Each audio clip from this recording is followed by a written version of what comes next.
Hello, America. Dave Hodges here, host of the Common Sense Show. We are the show that is freeing America one enslaved mind at a time. Thank you so much for joining us. Really, really good to be with you.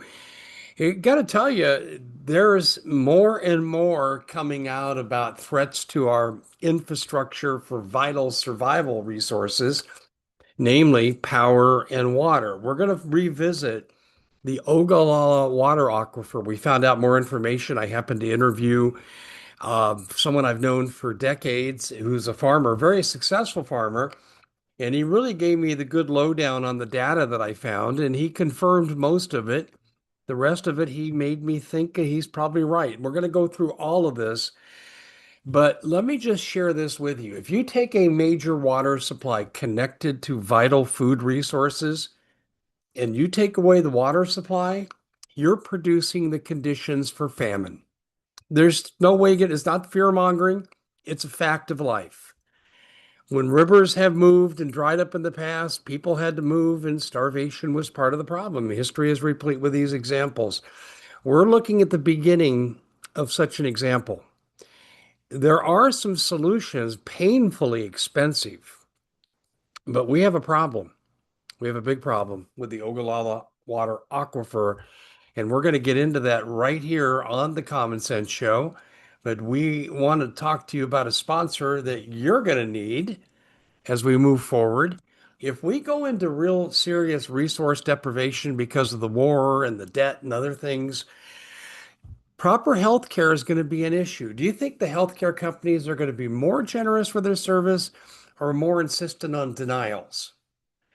I've received two denials for things I've taken for years of recent time. And I think this is a sign too that the insurance companies are trying to keep head above water to make a lot of money, and they're cutting back on people that they don't want to service. And this is a fact. So you've got to take health matters into your own hands. Well, do what I did. I'd given up with regular medicine, antibiotics, so forth. RSV, strep lung linings, not going away, Dave. It's the end. It's curtains for you. And then Scotty Sachs gave me the nanosomal liquid spray, boosts your immune system to unbelievable levels, cures nothing, helps you fix almost anything. This is the number one item that I think people need to have. And then there is the nanosoma gel. As I started to work out and get in better shape again, the old joint inflammation, arthritis kicked in. And I was told again, hey, if you rub the gel on, stay patient. It's going to take a little time. It took me 6 weeks to feel good relief, 8 weeks to be symptom free. Today, I can do anything I want. It's pretty amazing, isn't it? How that works. Grace of God and the Nanosoma products. And then finally, the skin cream.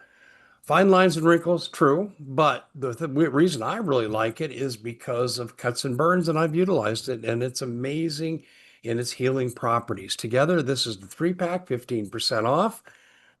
Go to iwantmyhealthback.com/Dave Hodges. iwantmyhealthback.com/Dave Hodges.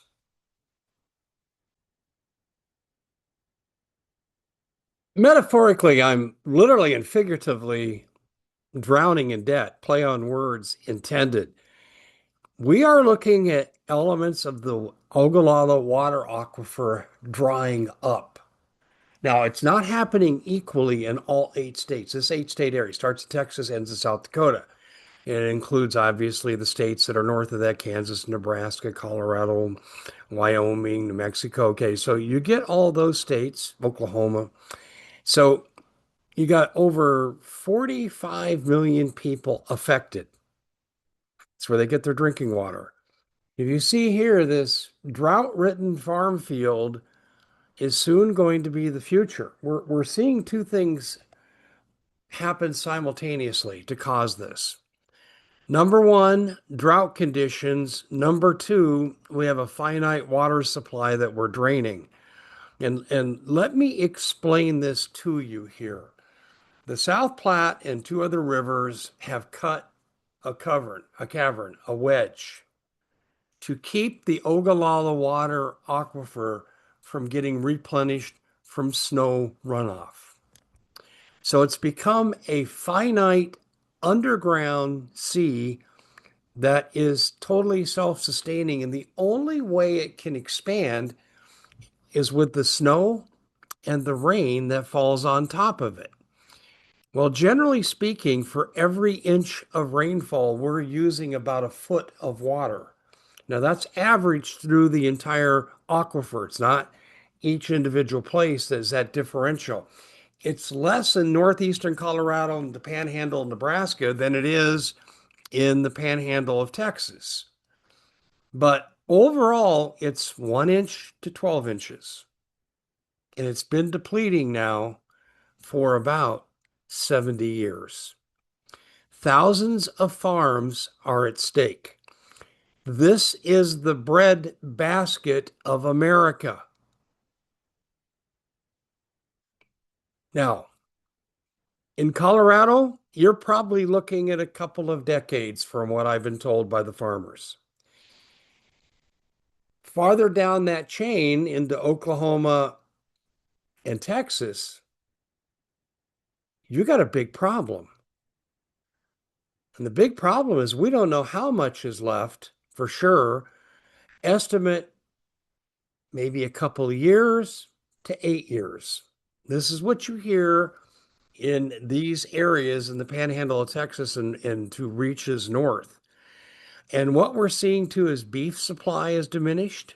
They're dying off. Farmable land, some of it's just being abandoned and focus what you can water. Water levels in some areas have dropped 6 feet. Some have dropped 200 feet. And if you're in that 200 feet, it's extremely expensive to dig down and get more. And sometimes EPA might not let you. So we're looking at a dwindling, finite source of water that feeds this country and in part countries around the world. This is a famine in the making. Now, if it wasn't for the aquifer, you'd be looking at this Great Plains area as totally being a desert. They average 12 to 18 inches of rain through the Great Plains.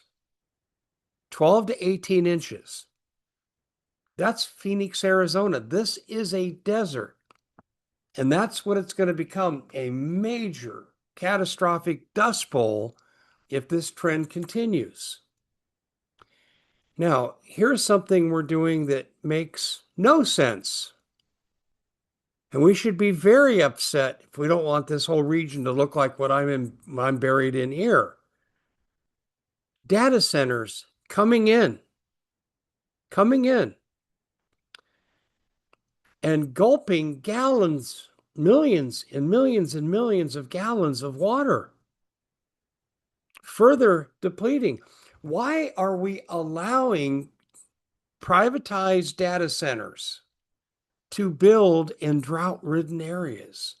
Oh, I know they say, well, we recycle the water, you're not losing any water. That's a bold-faced lie. 2 to 5% of the water is recycled.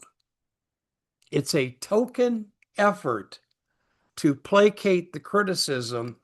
And so a politician who supports them can truthfully stand up and say, well, they're recycling the water. Even that's a partial lie. So we have a real issue with this, ladies and gentlemen, and it's not one that's going to go away.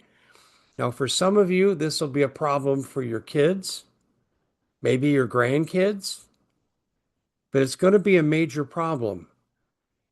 And the one thing that we need to do, the first thing I think we could all agree on we need to do, suspend all data center usage in these areas where there's a water supply and it's drought ridden, no data center operational. I don't care what the excuse they use, how we're going to mitigate it, what we're going to do. They're going to shortchange the public, they're going to cut costs, and they won't fulfill what they promised to do because this is who they are.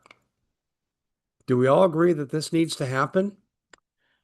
I am beside myself on this. I cannot believe we're this self-destructive. Well, you and I aren't.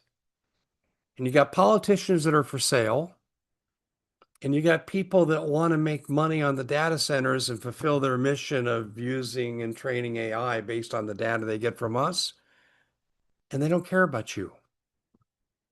They don't care if they create a famine. They don't care if they cause the breadbasket to basically go defunct and extinct as long as they get what they needed out of it from a data standpoint. And then here's the $64 million question. As I have told you before, I grew up in Denver, Colorado, in the suburbs. And every year, going back to my childhood, the state of Colorado sanctioned and paid for cloud seeding of the ski resorts so they could have early snowfall and enhance tourism traffic. Why aren't we doing this here? Let that circle around your brain while you seek an answer. And I'd like it what you think the answer is. Come back, make a comment, send me a message, and tell me, what are they gaining by not doing simple cloud seeding, which is a 70, 80-year-old strategy? Pretty baffling, isn't it? Or is it? I'm Dave Hodges. This is the Common Sense Show. God bless all of you. We'll see you back here next time.